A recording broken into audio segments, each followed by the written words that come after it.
The day after my surgery, I woke up to find my husband and my mother-in-law in the room. Sorry, I was on a step ladder at work and I fell off. What are you doing? You're a part-timer, aren't you? Why not leave that to the full-timers? Is this another of your meddling ways? Can you not talk to me like that? I have to stay in the hospital for a while, so sorry for the inconvenience. Oh, speaking of, I just transferred this month's share of expenses to the bank account. I usually contribute to household expenses with my part-time earnings, but now I'm stuck here. I can't even cook, let alone shop. So I figured at least I can give them money. But my mother-in-law turned it down. We don't need your measly earnings. Can you stop making that? I'm doing my part face. Huh? I had no such intention. Intention or not, that's the face you're making. We don't need you. I'm here. Besides, how much can a part-timer really make? It's not a lot, but it's enough to help with groceries. Sure, whatever. My mom-in-law's unyielding attitude started to make me angry. I'm the one hurt, but neither of them has shown any concern. Then my husband, Ash, said something unbelievable. Frankly, you don't need to come back after discharge. You're just a liability. And it's a waste of time and money. Don't expect me to pay your hospital bills. What? He's right. It's your own fault you're injured. We're the ones who will have to shoulder the burden, so you should pay us. Why do the useless ones always cost so much? With that, Ash and my mother-in-law left the room. Both despise any form of expense. So it's no wonder they're angry about me being in the hospital, worrying more about money than about me. I've started to think I shouldn't have married in the first place. A few hours later. Oh, Miss Granite, long time no see. Is that you, Jimmy? What brings you here? I heard you got hurt, so I had to come visit. Just kidding. But I did hear from a former colleague that you're injured, so I took the time to come see you. Wow, you didn't have to. Aren't you busy? True, when I got headhunted a few years back, I was thinking of quitting because I wasn't used to the new environment, but thanks to your advice, I come this far. I will never forget that. Thank you so much. You're making it sound like a big deal. The person who came to visit me is a former colleague from the company I've used to work at named Mr. James. Everyone, myself included, called him Jimmy. After leaving the company, I would occasionally meet up with old colleagues, but Jimmy had been reassigned and stopped coming. Apparently, he was headhunted by another company and resigned. Back when I was still working at the company, he didn't strike me as particularly competent. I guess he found his calling somewhere and turned into a professional. But I didn't expect him to go out of his way to visit me in the hospital. Coming after seeing Ash and mom-in-law, his kindness felt particularly warm.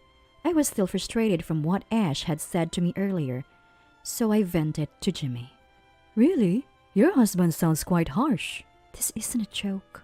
I'm genuinely frustrated and angry. Well, I don't get it. Where's your husband seeing incompetence? The Miss Granite I know was far from incompetent.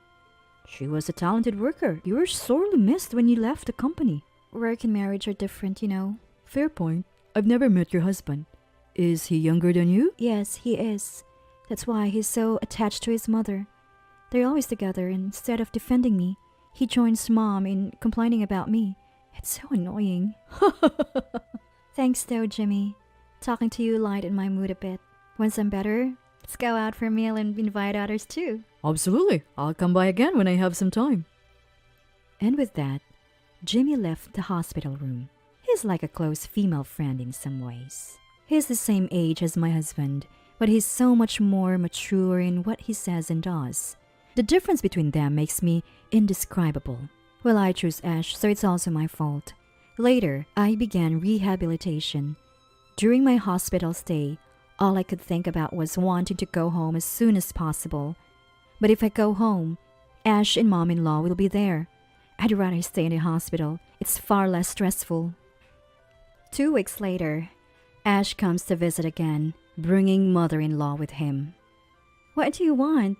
Didn't you say I shouldn't bother coming home if I'm incompetent? Yet here you are, visiting me again. Hey, aren't you happy I came to see you? Frankly, if you're going to complain, you don't have to visit at all. Oh, easy there. Why are you so mad? I haven't even said anything yet. See, that's why our child acts distant with you. You always have this cold demeanor. Consider other people's feelings for once. That's why you end up hospitalized. Here we go again. Whenever Ash is criticized, mother-in-law goes all in with her supported fire. Even though it's a conversation between a husband and wife, things never move forward when she chimes in. That's why I stay quiet when mom-in-law intervenes. Arguing back would only lead to more counter-arguments, and I'd be the one blamed in the end. This time, I was patiently waiting for the storm to pass, but it showed no sign of stopping.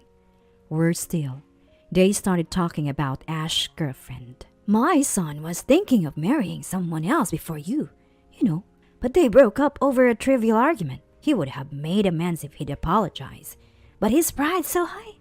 He said he'd never apologize because it was her fault. Look, it really was her fault. I did nothing wrong. Sure, she had a good personality and was attractive. In hindsight, maybe I should have apologized. Then I would be married to someone useless like you. See, that's what I've been saying from the beginning. Are you sure you want to be with her?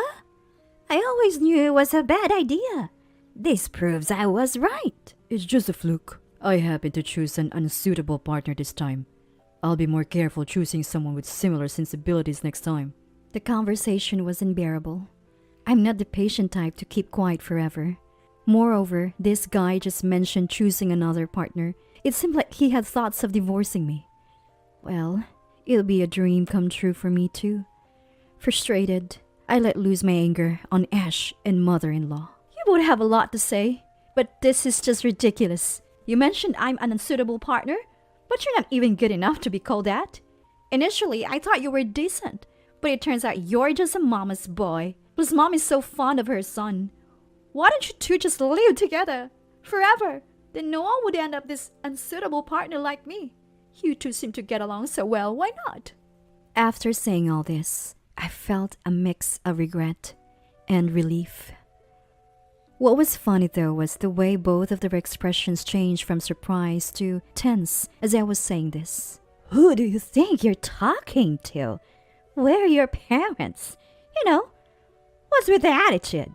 For someone so useless, you sure know how to run your mouth. Mom, there it is. You're quick to call people incompetent, but are you so well-rounded yourself? Must be nice being perfect at your job at home, huh? You're really something. When I sarcastically praised mom-in-law, her face turned even redder. How dare you act so smug? Who do you think you are? I'm the patient here. You little... Just then, Ash intervened. Hey, enough is enough. From where I stand, you're way more incompetent than Mom. Mom raised me all by herself while holding down a job. Could you do that? I wouldn't know. I've never been in that situation. But if I were a parent, I'd teach my kids not to look down on others. It's not cool to call people incompetent, especially someone who's hospitalized. I see. Well, it's clear. We've never been a good match. Let's divorce.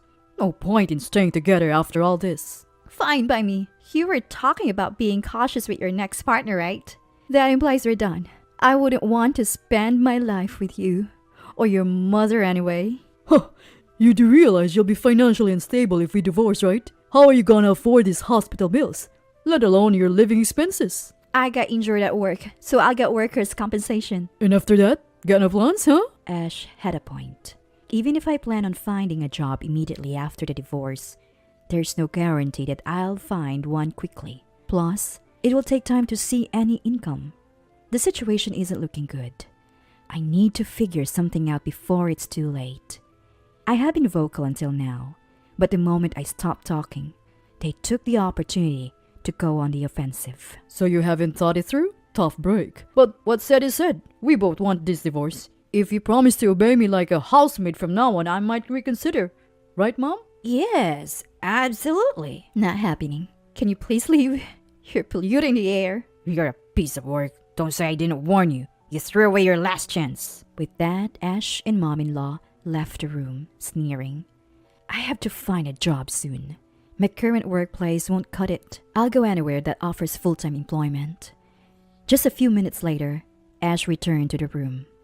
Hey. What? No, my boss was around. Just let me hide here until he's out of sight. Come to think of it, Ash had been complaining about his current boss a lot lately. Apparently, Ash had been enjoying a slack job until this new boss came and shook up the department. Why is he coming this way? Could he be next door? What? Just then, there's a knock at the hospital room door. Ash shakes his head at me. I find his discomfort quite amusing. With a cheerful tone, I say, "Come on in." To my surprise, it's Jimmy who walks in. Miss Gwinnett, I had some free time, so I thought I'd come visit you. Wait, what are you doing here? Oh, Mr. James, good to see you. Huh? Oh, you must be Miss Gwinnett's husband. Yes, that's him. Did I introduce you to Ash, Jimmy? I think this is your first time meeting. No, actually, we see each other every day. He's my subordinate right now. What? Really? It turns out, of all people, Jimmy is Ash's boss. Totally unexpected. Yet, it strikes me as an opportunity for a counterattack. I'm in a really good position right now. Might as well corner Ash gradually. So, Jimmy, how's Ash's performance at work? Hard to say in front of Miss Gwinnett. He has areas for improvement, but the fact that he's sticking to it is admirable. We had drinks the other day, and he told me he respects me, so my expectations are high. When I look at Ash, he's staring at the floor, fists clench. He's probably thinking, "Don't say anything." So I decide to go ahead and speak. You know, my husband mentioned something about his boss. Turns out that was you, Jimmy. But I wonder if I should say this. Go ahead, no worries. Hey, Gwinnett. My new boss is so incompetent. He doesn't get me at all, or I'm only drinking with him to gain his favor. I'll bring him down someday. I recorded all our conversations. He won't make a single mistake. And so on. Sorry if I had known it was you, Jimmy. I would have told you so much sooner. Upon hearing this, Jimmy's expression changes, and he shoots Ash a piercing glare. No, you're wrong, Mr. James. This is all a lie Gwinnett made up. Jimmy, would you like to hear a recorded conversation I have that says otherwise? Yes, please. Stop it. I then play the audio for Jimmy where Ash was complaining non-stop. Wow, I see. Thank you, Miss Gwinnett. Never thought he'd be saying stuff like this. No need for me to cover for him anymore. What? What are you talking about? You've been swiping office supplies, haven't you?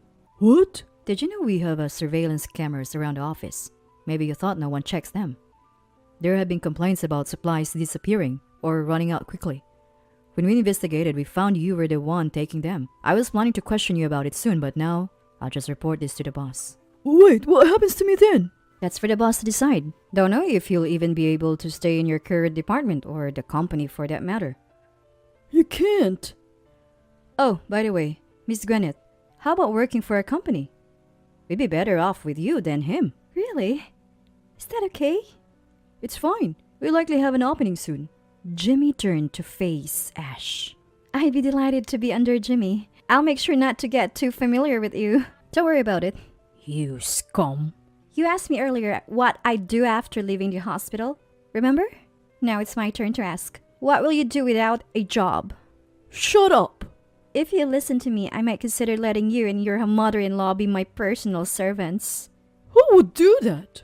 Oh, I see. Then you and your mother-in-law will be out on the streets. So, if I become your servant, will you help us?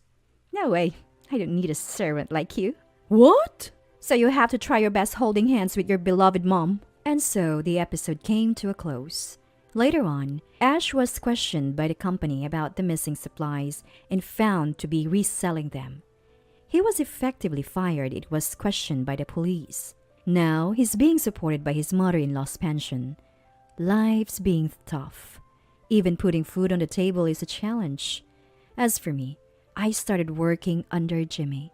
Although it took a bit to get back into the swing of things, I quickly adapted and became a valuable member of the team. Work is really enjoyable. I guess as long as I have my job, life is good. If I ever consider remarrying, I think I'll consult with someone first.